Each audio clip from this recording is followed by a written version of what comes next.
My stepbrother called me just adopted and forced me to be his servant because I wasn't real family.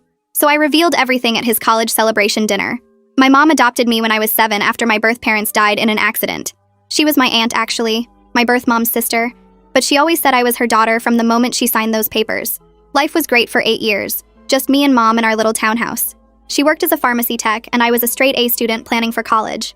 Then mom met Frank at her book club, and everything changed. Frank seemed nice enough, and his son Colin was only a year older than me at 16. Mom was so happy, and I wanted that for her after everything she'd done for me. They got married quick within 6 months, and Frank and Colin moved in. First week was fine, everyone being polite and figuring out the new dynamic. Colin seemed cool at first. We even played video games together. Then mom and Frank went on a weekend trip for their 1-month anniversary and left us alone. That's when Colin showed his real face. The second their car left the driveway, Colin told me to make him breakfast. I laughed and said he could make his own. That's when he said it. I was just adopted, not real family, so I needed to earn my place by being useful. He said his dad married my mom and that made this his house now. I was just lucky they let me stay. I told him he was insane and mom was my legal mother. He said legal wasn't blood and everyone knew adopted kids were basically foster kids with better PR. That weekend he left his dishes everywhere expecting me to clean them. Threw his laundry in my room saying it was my job now. Ate all the food I'd bought with my part-time job money and said I should be grateful he even acknowledged me. When mom and Frank came back, Colin acted normal and I didn't want to ruin mom's happiness, so I stayed quiet. Big mistake. It got worse every time they were gone. Colin would invite friends over and introduce me as the adopted one who did chores for them. His friend Jake asked if I was like a maid, and Colin said exactly like that, but free. They'd trash the living room, and Colin would tell me to clean it before the parents got home, or he'd tell Frank I'd thrown the party. He started taking money from my wallet, saying adopted kids should contribute to the real family's expenses. When I got my first college acceptance letter, Colin ripped it up, saying I shouldn't waste their money on college when I could work and pay rent to the real son. I taped it back together and hid my other letters. The worst was when he started telling people at school. Spread rumors that I was a charity case mom took in for the tax benefits. Said I had to do whatever he said at home, or they'd send me back to foster care. Some kids actually believed him and started treating me like I was some tragic orphan instead of the girl they'd known for years. Teachers began asking if everything was okay at home. Colin would also eat my labeled food, use my homework to copy, take my phone charger, my headphones, anything he wanted because he said real family shared, and I wasn't real family, so I could only give, not take. He'd walk into my room without knocking, saying privacy was for family members. Mom noticed I was unhappy, but Colin would jump in saying I was having a hard time adjusting to not being an only child anymore. Frank would nod and say I'd get used to sharing attention. I started planning. First, I researched inheritance law in our state. Found out that adopted children had the exact same legal rights as biological children. Then I learned about property ownership and discovered mom had owned our townhouse before marriage. It was separate property, not marital property. Frank had no claim to it. Colin definitely didn't. Next, I started recording everything on my phone. Colin ordering me around, calling me fake family, saying I should be grateful they didn't put me in foster care. Got weeks of footage including him stealing from my wallet and going through my things. Then I waited for the perfect moment. It came when Colin got accepted to his dream college. Same one where his girlfriend was going. He was bragging to everyone, posting everywhere about it. His whole future planned out. That night at dinner, he announced his acceptance and Frank started talking about how proud he was of his son. Colin said it was good to have a real member of the family achieving something since adopted kids usually ended up nowhere. Mom froze. Frank asked what he meant. That's when I played the recordings. All of them. Colin's voice filling the dining room talking about how I wasn't real family, how I should be their servant, how adoption was just fancy foster care. Mom's face went from shock to rage. Mom's face went white as she listens to Colin's recorded voice calling me fake family and demanding I serve him like a maid. Frank sits frozen with his fork halfway to his mouth, looking between the phone and his son with complete confusion. The recording keeps playing and Colin's voice gets louder saying I should be grateful they even let me stay in the house. Mom's hands shake as she grips the edge of the table. Her knuckles turn white from how hard she's holding on. Frank sets his fork down slowly and leans forward like he can't believe what he's hearing. Colin's face goes red and he reaches across the table trying to grab my phone. Mom stands up so fast her chair falls backward and hits the floor with a loud crash. She points at Colin and tells him not to move, her voice shaking with rage I've never heard before. The whole room goes silent except for Colin's voice still coming from my phone speaker. Frank looks at his son like he doesn't recognize him anymore. I tap the screen and play the next recording where Colin tells his friends I'm basically a servant who does chores for the real family. His friend's voice comes through asking if I'm like a maid, and Colin says exactly like that, but free. Frank's expression shifts from confusion to horror as he recognizes his son's voice bragging about having a live-in maid. Mom puts her hand over her mouth and takes a step back from the table. The recording continues with Colin and his friends laughing about how I have to clean up after them. Frank stands up now too and stares at Colin with his mouth hanging open. Colin tries to say something, but Frank holds up his hand to stop him. Mom demands to know how long this has been happening, and I tell her every time they left us alone together for 6 months. The number seems to hit her physically, and she grabs the table edge for support. Her eyes fill with tears, and she looks at me like she's seeing me for the first time. Frank asks what I mean by 6 months, and I explain that it started the first weekend they went away together. Mom makes a sound like someone punched her in the stomach. Colin starts making excuses about how I'm too sensitive and he was just joking around. His voice sounds desperate now instead of mean. Frank tells him to shut up, which surprises everyone because Frank never raises his voice. The room goes quiet again and Colin's mouth snaps closed. Frank's face turns red and he clenches his fists at his sides. I scroll through my phone and find the video I took of Colin ripping up my college acceptance letter. Mom starts crying and asks why I didn't tell her sooner. Her voice breaks on the last word. I show them the video and press play. Colin's face appears on the screen holding my letter in both hands. His voice comes through saying I shouldn't waste their money on education when I could work and pay rent to the real son. Then he rips the letter right down the middle. Mom covers her face with her hands and her shoulders shake. Frank watches the whole video with his jaw tight and his eyes narrow. When it ends, he looks at Colin with an expression I can't read. I explain that she seemed so happy with Frank, and I didn't want to ruin that for her after everything she'd done for me. Mom pulls me into a hug and says nothing is more important than me, not any marriage or happiness. She holds me tight and I can feel her crying into my hair. Frank asks Colin if the recordings are real, and Colin's silence is answer enough. He just sits there staring at his plate without saying anything. Frank looks devastated as he realizes his son has been tormenting me, while he thought we were bonding as a family. His face crumbles and he sits back down in his chair like his legs won't hold him anymore. Mom lets go of me and wipes her eyes. She turns to Frank and tells him that Colin needs to leave the house tonight and stay somewhere else while they figure this out. Her voice sounds calm now, but cold. Frank agrees immediately and pulls out his phone to call his brother. He walks into the kitchen and I can hear him asking if Colin can stay there temporarily. Colin protests that this is his home too, and I'm the one who should leave. Mom's response is ice cold as she reminds him that she owned this house before she even met Frank, and I'm her legal daughter. Colin's face goes pale and he looks at his dad for help, but Frank is still on the phone in the kitchen. Mom tells Colin to go upstairs and pack a bag right now. He opens his mouth to argue, but she cuts him off, saying he has exactly 10 minutes before Frank's brother arrives. Colin pushes back from the table and his chair scrapes loudly against the floor. He stomps toward the stairs and I hear his footsteps heavy on each step. Frank's footsteps get quieter as he leads Colin upstairs, and I hear their voices through the ceiling but can't make out the words. Mom pulls me into her arms right there at the dining table and holds me so tight I can barely breathe. She keeps saying she's sorry over and over, her voice breaking each time. She tells me she got so caught up in being happy about Frank and having a new relationship that she stopped paying attention to what was happening with me. Her tears fall into my hair and her whole body shakes as she holds me. I tell her it's not her fault, but she shakes her head against mine and says it is. She's the adult and the parent, and she should have protected me.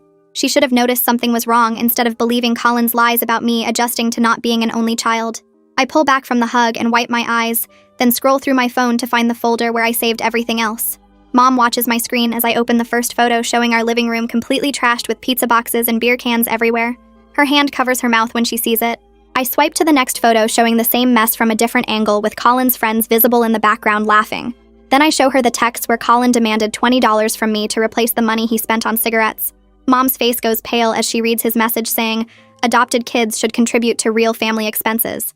I keep scrolling and she sees more texts, more demands for money, more reminders that I'm not real family. There are photos of my room after Colin went through my things, my drawers pulled open and my stuff scattered everywhere. Mom makes a choking sound and puts her hand over her stomach like she might throw up. She scrolls faster now, seeing months of documented abuse all laid out in photos and screenshots and saved voice messages. Her hands shake so badly she almost drops my phone. I take it back and show her the video I took of Colin eating the lunch I'd labeled with my name and packed for school the next day. He looks right at the camera and says real family shares everything. Fake family gets leftovers. Mom starts crying again, harder this time, and I hear Frank and Colin coming back down the stairs.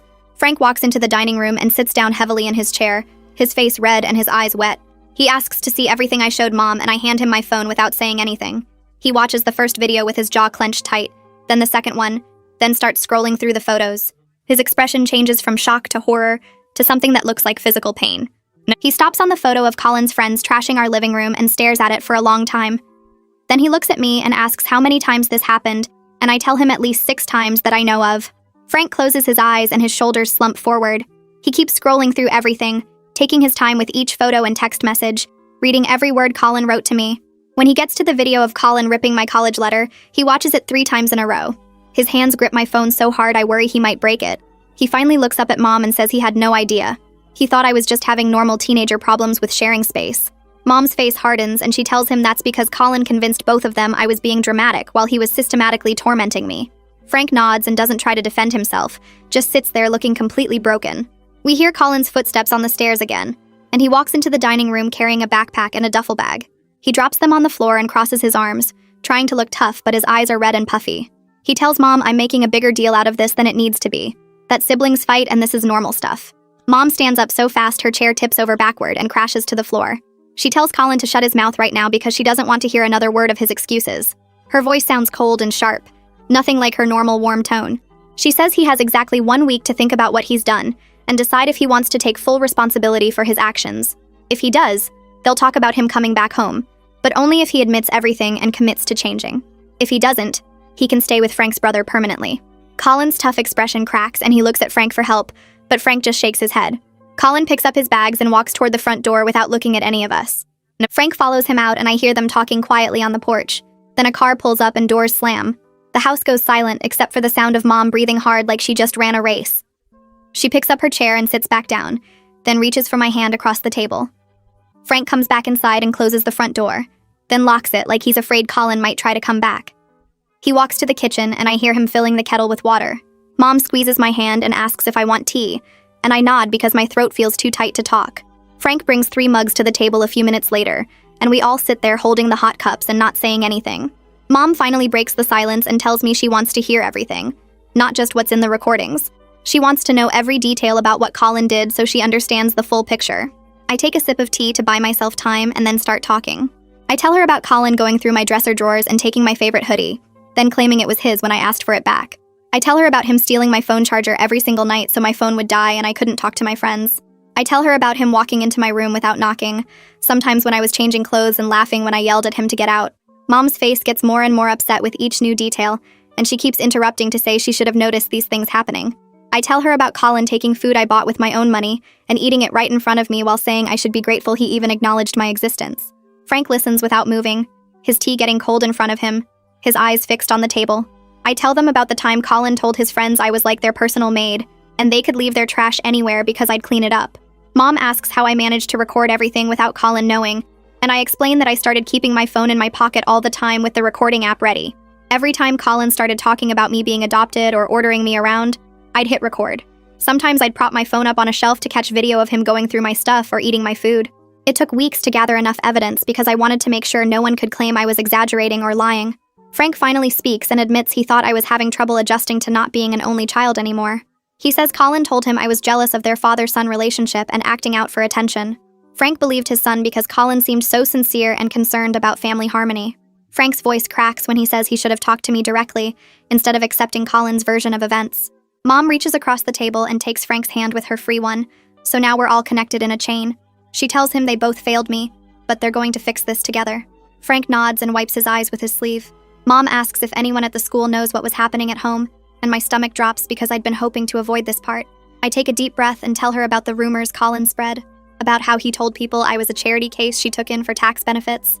I tell her some kids started treating me differently, asking if I was okay or if I needed help, like I was some tragic foster kid. Teachers began pulling me aside to ask about my home life, and I had to lie and say everything was fine. Mom's face goes from upset to furious, and she asks me to name the kids who treated me badly. I tell her it wasn't really their fault because they believed Colin's lies, but she says it doesn't matter. They should have known better than to spread rumors. Frank asks if Colin's friends at the school know what he was doing to me at home, and I nod, explaining that some of them were there when he introduced me as the maid. Mom stands up and says we're going to fix this. All of it. Starting tomorrow. She's taking the day off work, and we're going to see the school counselor together. Frank agrees and says he'll come too, because this is a family problem that needs a family solution. We sit there drinking our tea until it gets dark outside and no one turns on the lights. The next morning, Mom calls her work and tells them she needs a personal day. Then she drives me to the school early before classes start. We go straight to the counseling office and ask to see the school counselor without an appointment. The secretary looks surprised but goes to get her. And a minute later, this woman with short gray hair and kind eyes comes out. Mom introduces us and explains that we need to talk about a serious family situation that's been affecting me at the school. The counselor, whose name is Susan Gilmore according to the nameplate on her desk, leads us into her office and closes the door. She offers us chairs and sits down across from us with a notepad. Mom starts explaining what happened, how Colin has been abusing me for months and spreading rumors at the school. Susan listens without interrupting, her expression getting more serious as Mom talks. When Mom finishes, Susan turns to me and asks if I feel safe at home now that Colin is gone. I tell her yes, that Mom and Frank are handling it, and Colin isn't coming back unless he takes full responsibility. Susan nods and writes something on her notepad, then asks me to tell her the whole story in my own words. I go through everything again, from that first weekend when Colin showed his real face to the dinner where I played the recordings. Susan's pen moves across her notepad the whole time I'm talking, taking notes. When I finish, she puts down her pen and looks at me with such understanding that I feel tears start again. She tells me that what Colin did was emotional abuse, not normal sibling conflict. She says the way he systematically targeted my adoption status and exploited it to control me makes this particularly harmful. She explains that normal siblings might fight or annoy each other, but they don't create power structures where one person has to serve the other. They don't use someone's deepest vulnerability against them repeatedly. Susan says I did the right thing by documenting everything and speaking up, even though it took months to get there. Susan closes her notepad and leans forward with her hands folded on the desk. She asks if Mom and I would be open to family therapy, because what happened requires more than just one conversation to process and heal. Mom nods immediately and asks if we can start this week, because she doesn't want to wait any longer to fix this. Susan pulls out her phone and scrolls through her calendar, while explaining that her husband Brady specializes in blended family issues and has helped many families work through similar situations. She offers to call him right now to see if he has any openings this week, and Mom says yes, please, whatever it takes. Susan steps out of the office to make the call while Mom and I sit in silence holding hands. When Susan comes back 5 minutes later, she says Brady can see us Thursday afternoon at 4 if that works for everyone.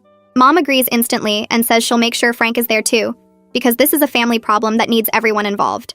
At the school that day, I feel different walking through the hallways like something heavy lifted off my shoulders, even though I know the hard part is just starting.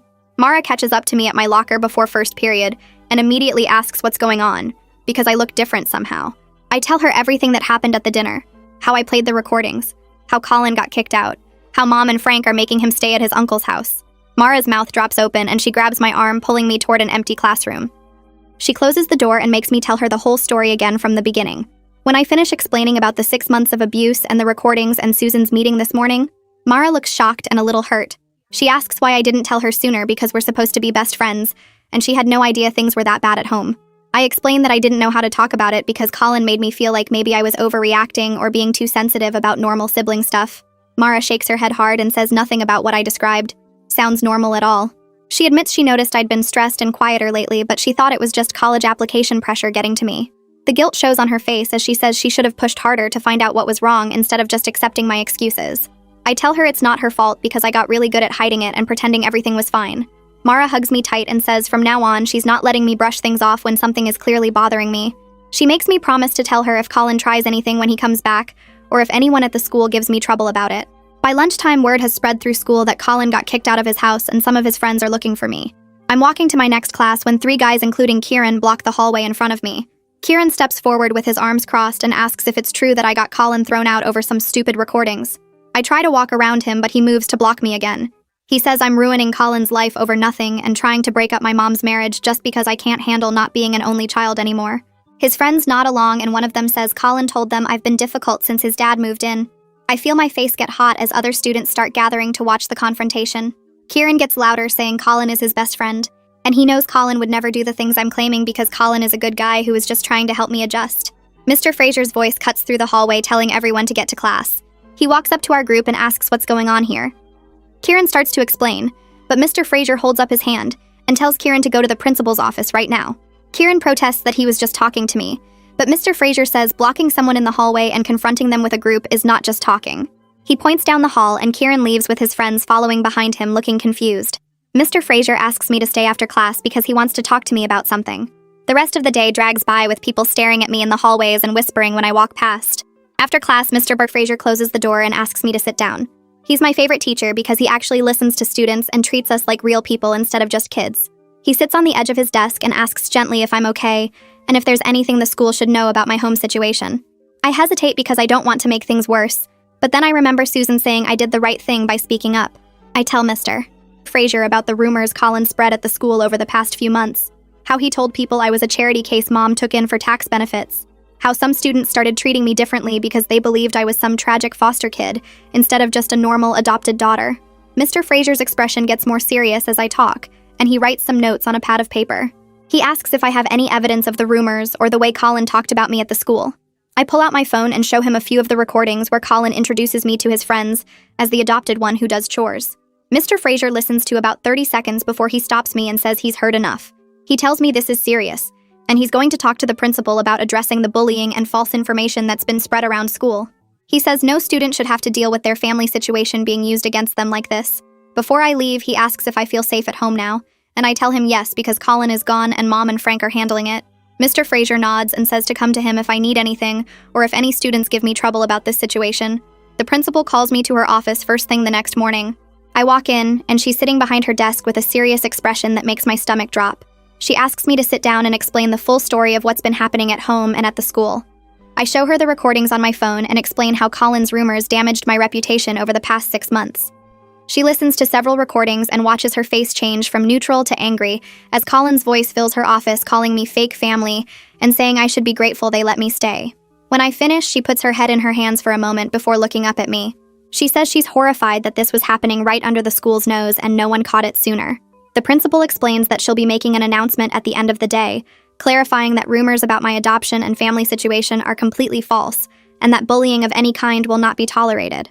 She says she also wants to meet with Colin when he returns to the school to address his behavior and make sure he understands the consequences of spreading false information about other students. I feel relief wash over me knowing that the school is taking this seriously. She asks if I need to talk to the school counselor about everything that happened, and I tell her Mom already set up family therapy for us starting this week. The principal nods and says that's good, but her door is always open if I need anything from the school side. That afternoon, Mom picks me up early from the school so we can go to our first therapy session with Brady. Frank is already at Brady's office when we arrive, and he looks nervous sitting in the waiting room. Brady comes out to greet us, and he looks different from what I expected. Younger with kind eyes and a calm voice that immediately puts me at ease. He leads us into his office, which has comfortable chairs arranged in a circle instead of the typical therapy couch setup. Brady sits down and explains that this is a safe space for everyone to share their feelings about what happened without judgment. He says the goal isn't to blame anyone, but to understand how things got so bad and figure out how to move forward as a family. Mom starts talking first, and her voice shakes as she describes her guilt for not protecting me better. She says she got so focused on her new marriage and trying to make everyone happy that she completely missed the signs that I was suffering. The tears start falling as she admits she failed me as a mother by prioritizing her own happiness over my well-being. Brady lets her finish before gently pointing out that recognizing the problem is the first step toward fixing it.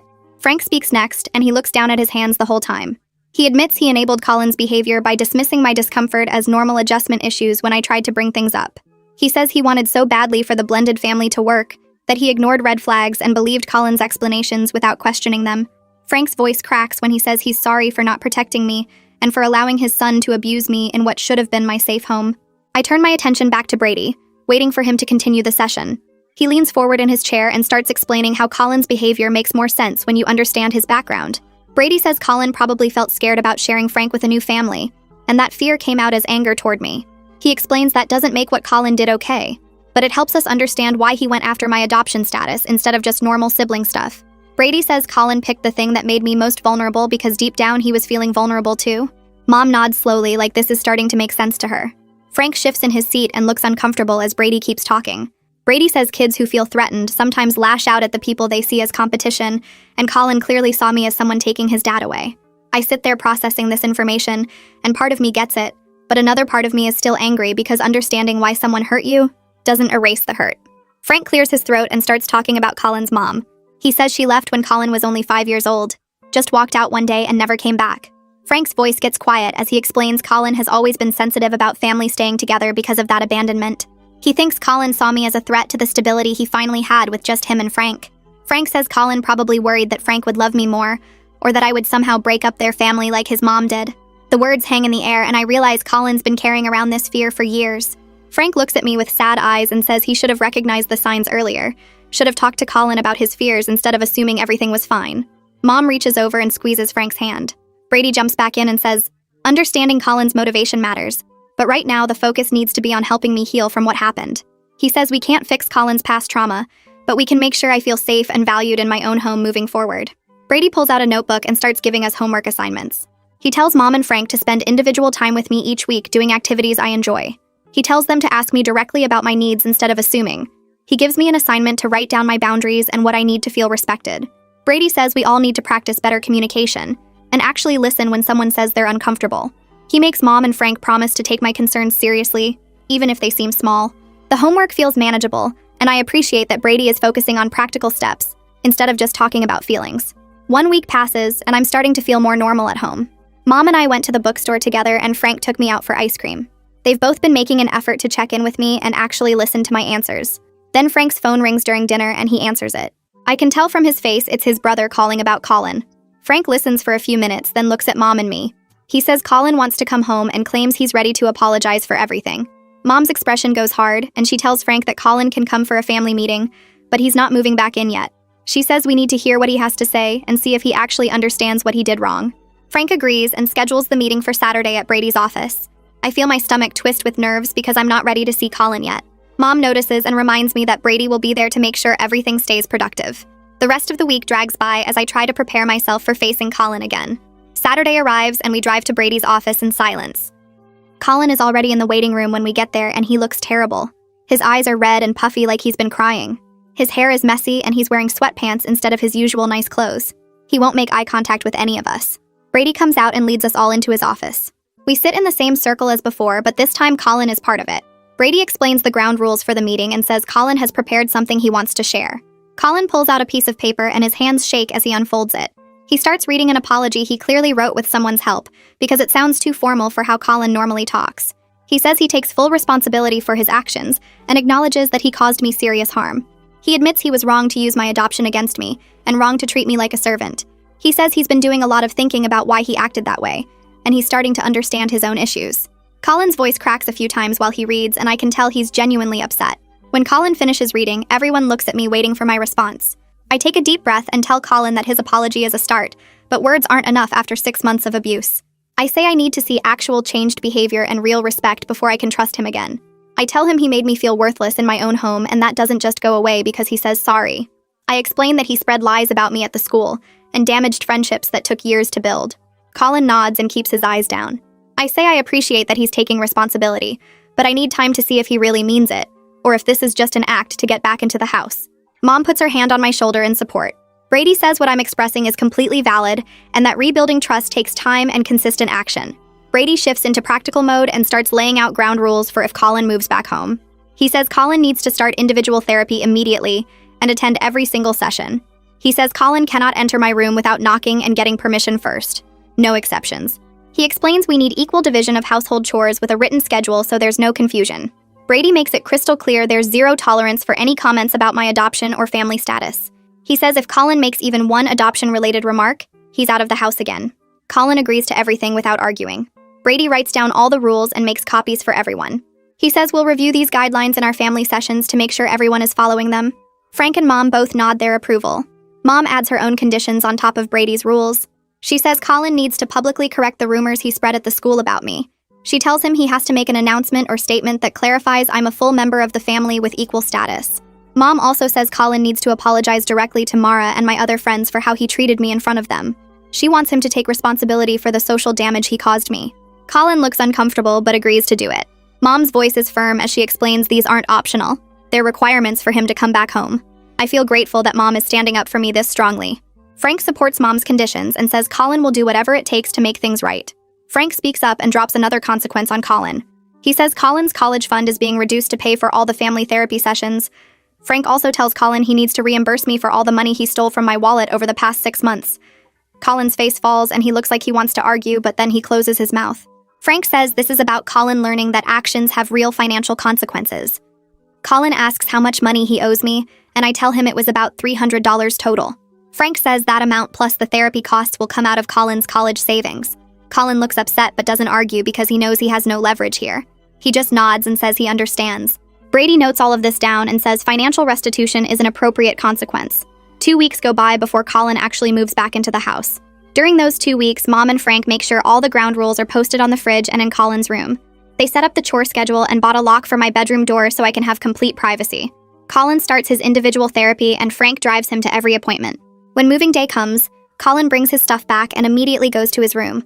The atmosphere feels thick and uncomfortable, like everyone is walking on eggshells. Dinner that first night is awkward with long silences and people passing food without really talking. Colin asks me to pass the salt and says please and thank you like he's trying extra hard to be polite. I pass it without comment. After dinner, Colin does his assigned chores without complaint, washing dishes and taking out trash. Mom watches him carefully to make sure he's following through. Everyone is trying to follow Brady's guidelines for healthy communication, but it feels forced and unnatural. I go to my room early and lock my door, grateful for the privacy I can finally enforce. The next morning, Mom drives me to the school early before first period starts. She parks in the visitor lot and walks with me to the principal's office where Colin is already waiting with Frank. The principal sits behind her desk with her hands folded and tells Colin he needs to make the announcement during morning assembly. Colin looks at the floor and nods without arguing. Frank puts a hand on his shoulder and tells him this is part of making things right. The principal leads us all to the auditorium where students are filing in for the weekly assembly. I sit in the front row with Mom while Colin goes backstage with the principal. My stomach feels tight as I watch kids find their seats and talk to their friends. Mara spots me and waves from across the room, but I can barely wave back. The principal walks onto the stage and asks everyone to quiet down. She introduces Colin and says he has something important to share with the school. Colin walks out looking uncomfortable in his nice shirt that Frank probably made him wear. He stands at the microphone and pulls a piece of paper from his pocket. His voice shakes as he reads that he spread false rumors about me over the past few months. He says I'm a full member of our family with equal status, and everything he said before was wrong. Some of his friends in the back row look shocked and start whispering to each other. Most students just listen quietly, and a few people near me nod like they're glad to hear the truth. Colin folds the paper and walks off stage without looking at anyone. The principal thanks him and moves on to regular announcements about the science fair. After assembly, I walk to my locker and students I don't even know well come up to say they're glad Colin cleared things up. One girl from my English class tells me she never believed the rumors anyway. I get my books for first period and head down the hallway. Kieran appears next to me near the water fountain and asks if he can talk to me for a second. I stop walking and look at him, waiting. He shifts his backpack on his shoulder and says he wants to apologize for confronting me last week about Colin getting kicked out. His voice sounds genuine as he explains he didn't know the full story. He admits Colin always presented things like I was the problem, and he believed his friend without questioning it. Kieran says he feels stupid now for not seeing what was really happening. I tell him it's okay, and that Colin was good at hiding his real behavior from everyone. Kieran nods and says, if I ever need anything or if anyone gives me trouble, to let him know. He walks away to his own class, and I continue to mine, feeling a bit lighter. During lunch, Mara saves me a seat at our usual table and immediately asks how I'm doing. She's been texting me every morning and night since everything happened, making sure I'm not isolating myself. I tell her about Colin's announcement and Kieran's apology. Mara says she's proud of me for standing up for myself. She introduces me to two of her friends from art club who sit down with their trays. They're both really nice and ask about my college plans. Mara invites me to come to art club after school on Thursday even though I can't draw. She says I can just hang out and it'll be fun. I agree to come because spending time with supportive people sounds better than going straight home. Over the next few days, Mara checks in with me constantly between classes and at lunch. She makes sure I'm not eating alone or avoiding social stuff. She drags me to a basketball game on Friday night where we sit in the bleachers and eat nachos. Her friends from art club are there too, and we all cheer for our team even though they lose. I realize I'm laughing more than I have in months. At home, Colin and I move around each other carefully like we're walking on glass. He stays in his room most of the time doing homework or playing games. I keep my door locked and do the same. During dinner, we pass food and say please and thank you, but don't really talk. One night, Colin asks me what I thought of our history homework, and I tell him the essay question was confusing. He agrees and says he had to rewrite his thesis twice. It's awkward, but it's better than him calling me fake family or demanding I serve him. Mom watches these small interactions with hope in her eyes. Frank tries to keep conversation going by asking about our days at the school. Slowly, over the next week, Colin and I start having short conversations about normal stuff. He asks if I watched the new episode of the show we both like. I tell him I did, and we talk about the plot twist for a few minutes. It feels strange to have a regular sibling conversation with him after everything that happened. Another night, Colin mentions he has a math test tomorrow and looks stressed. I offer to quiz him on the formulas, and he actually accepts. We sit at the kitchen table for 20 minutes going through problems. When he gets one right, I tell him good job, and he almost smiles. These moments don't erase what he did, but they feel like tiny steps towards something less hostile. Thursday afternoon, we have our weekly family therapy session with Brady. We all sit in our usual spots in his office with the comfortable chairs and the plant in the corner. Brady starts by asking how the week went, and Mom reports that things have been calmer at home. Frank agrees and says both Colin and I have been following the ground rules. Brady pulls out a worksheet and explains we're going to do an exercise about feeling safe and valued in the family. He hands each of us a copy and tells us to write down what we need from the other family members.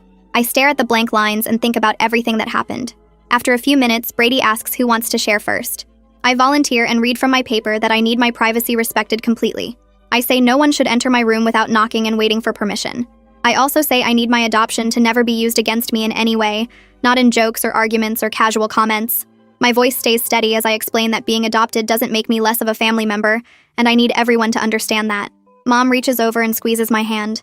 Frank nods seriously and says he completely agrees with everything I said. Colin listens without interrupting and writes something on his own paper.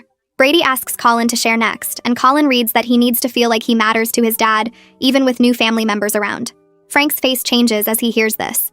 Colin's voice gets quieter as he admits he felt jealous of my close relationship with Mom. He says he worried his dad would love me more than him, and he'd become less important. The room goes silent for a moment. Frank leans forward in his chair and tells Colin that loving me doesn't diminish his love for his son at all. Frank explains that love isn't a limited resource that gets divided up. He says he has enough love for both of us, and Colin will always be his son no matter what. Frank's eyes get a bit watery as he promises Colin that adding me to the family only made it bigger, not smaller. Colin looks down at his hands and nods slowly. Brady writes some notes and says this is an important breakthrough.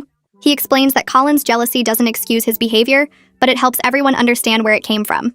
Mom adds that she loves me and Colin equally, just differently because we're different people. She says there's no competition for her love either. Brady gives us homework to practice expressing our needs directly instead of acting out. We all agree to try harder at communicating. Saturday morning, Mom wakes me up early and tells me to get dressed because we're having a special day together. Just the two of us like we used to before Frank and Colin moved in. I put on jeans and a sweater and meet her downstairs. Frank and Colin are still asleep as we leave the house. Mom drives us to our favorite restaurant across town, the little diner with the red booths where we used to go for breakfast every weekend. We slide into our usual booth by the window and order pancakes and bacon. Mom reaches across the table and holds my hand.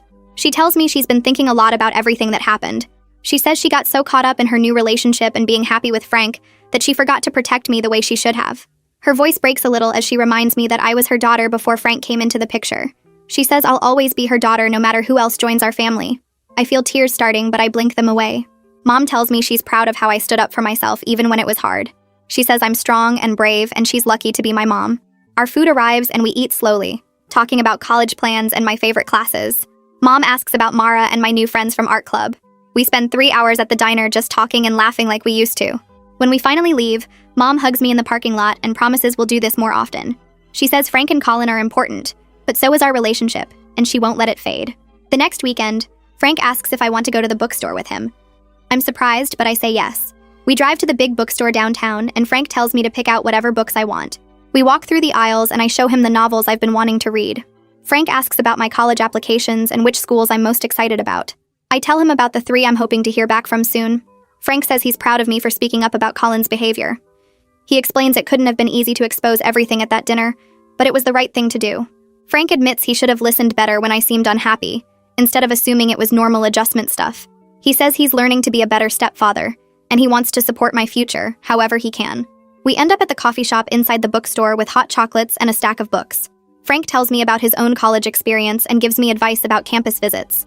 He says if I need help with application fees or anything else to just ask. It feels good to have this one-on-one time with him, where he's actually seeing me as a person, not just Colin's stepsister.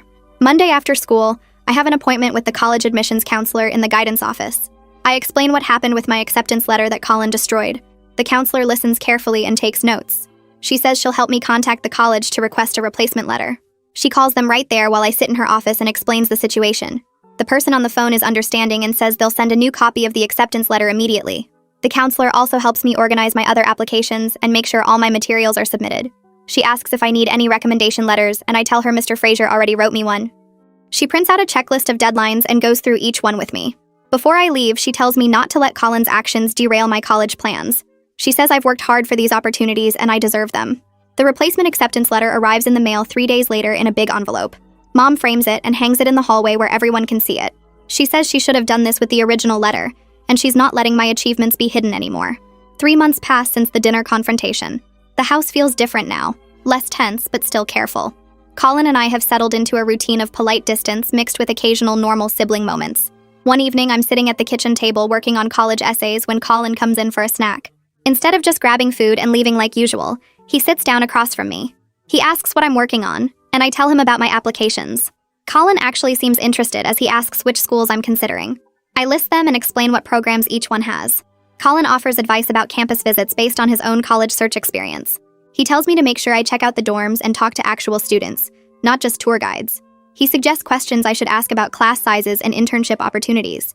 We talk for almost 30 minutes about college stuff, and it feels surprisingly normal.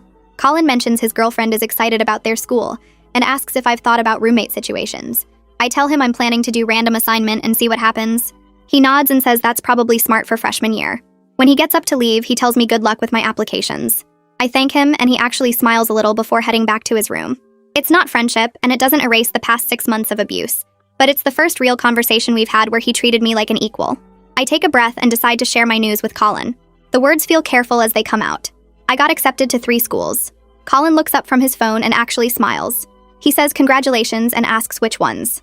I list them and wait for some sarcastic comment or dismissive remark like before, but it doesn't come. He asks about the programs and seems genuinely interested in what I'm saying. He tells me those are good schools and I should be proud. The conversation ends naturally and he goes back to his room. It's a small thing, but it feels like real progress after months of tension and careful distance.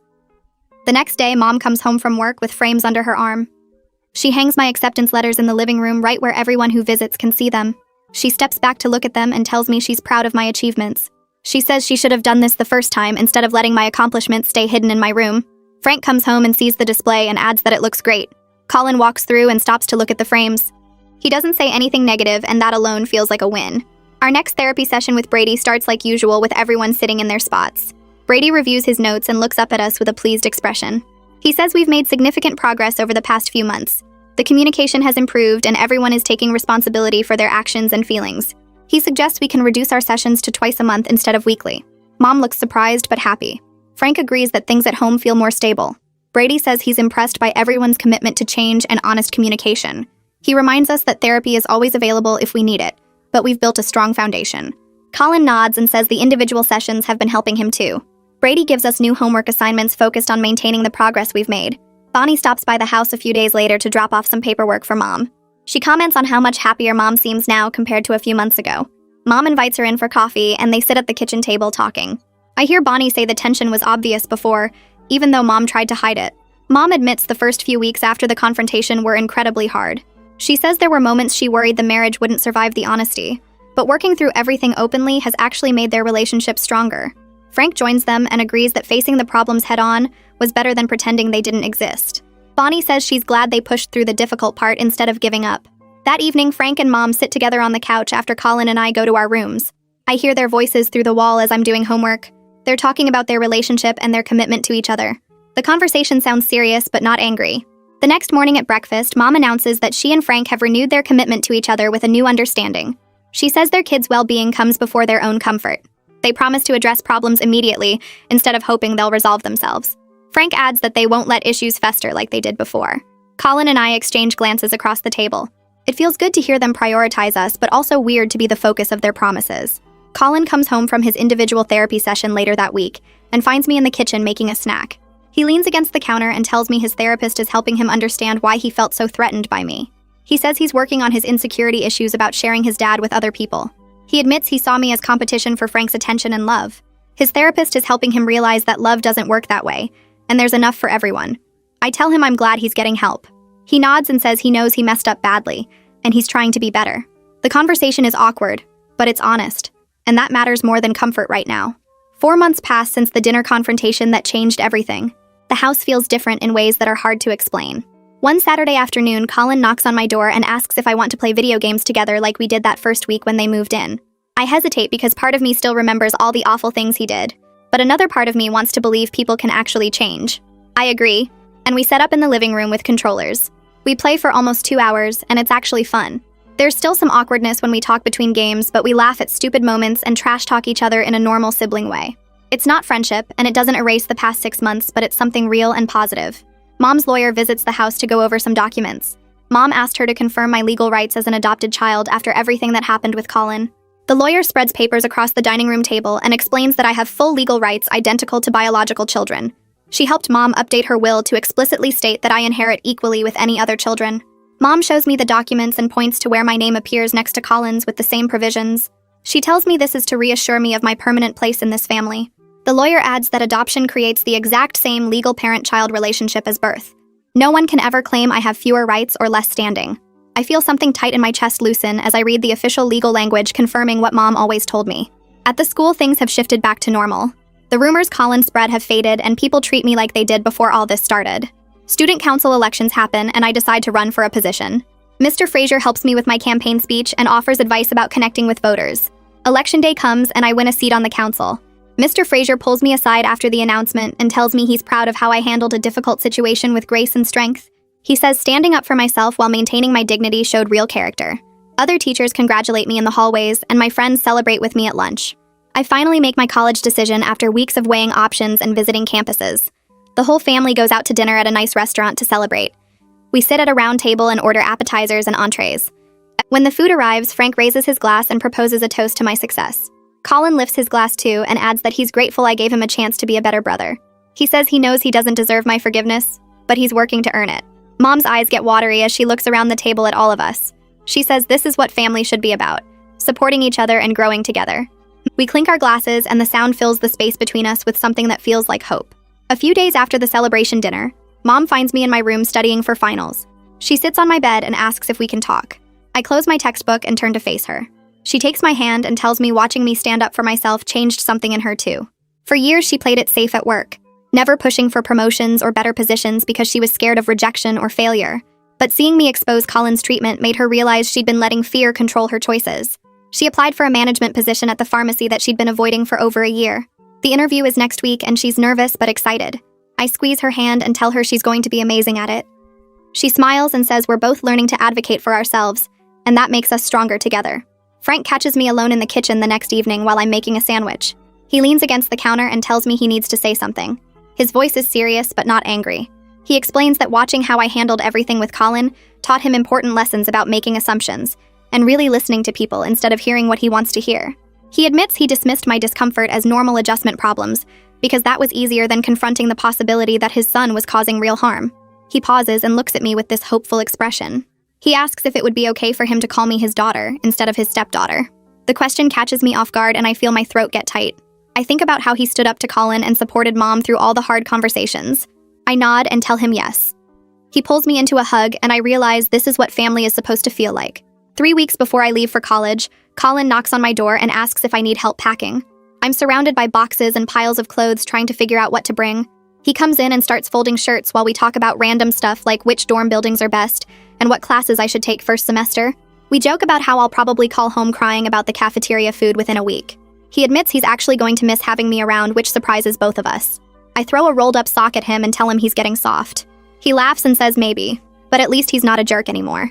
We spend the afternoon packing, and it feels like we're actually brother and sister instead of two people forced to live together. The conversation flows easy and natural without any of the tension that used to fill every interaction. My last night before leaving arrives faster than I expected. The whole family gathers in the living room after dinner, and Mom pulls out old photo albums. We sit together on the couch looking at pictures from when I first got adopted, and Mom's wedding and random holidays. Frank points to a photo from their first Christmas together where Colin and I are standing stiff and awkward on opposite sides of the tree. He compares it to a recent photo where we're actually smiling and leaning against each other. Mom starts making plans for Parents' Weekend in October, and Colin jokes about coming to visit and embarrassing me in front of my new friends. I look around at these three people who've become my real family through honesty instead of pretending everything was fine. By refusing to accept Colin's treatment, I didn't break us apart like I feared. I made us stronger by forcing everyone to face the truth and work through it together. Tomorrow I leave for college, but tonight I'm surrounded by people who truly value me, and I know I have a real home to come back to whenever I need it.